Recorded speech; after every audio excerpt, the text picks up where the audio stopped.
ക്രിസ്ത്യാനികൾക്ക് ലൂർദ് മാതാവിന് ഒരു സ്വർണ്ണ കിരീടമൊക്കെ അദ്ദേഹം കൊടുത്തിട്ടുണ്ട്. അത് തെറ്റെന്നാണ്.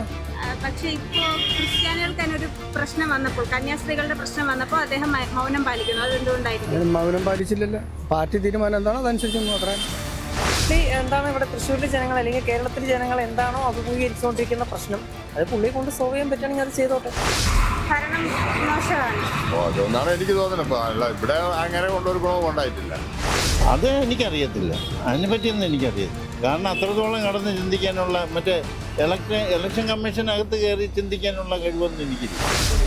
അതിൽ ഇവർക്ക് ഇത്തിരി കൂടുതലാണെന്ന്, BJP ഇത്തിരി കൂടുതലാണെന്ന് പറയുന്നു. കള്ളവോട്ട് നേടിയാണ് വന്നതെന്ന് പറയുന്നു. എന്തുകൊണ്ടായിരിക്കും സുരേഷ് ഗോപി മൗനം പാലിക്കുന്നത്? അതൊക്കെ നല്ലതിന് തന്നെയാണ്. നല്ലതിന് തന്നെയാണ്. അതെന്ത് നല്ലതിനായിരിക്കും? ഒരുപാട് കള്ളവോട്ട് വിവാദങ്ങളൊക്കെ. ആ കള്ളവോട്ടൊന്നും എങ്ങനെ കള്ളവോട്ടാവും?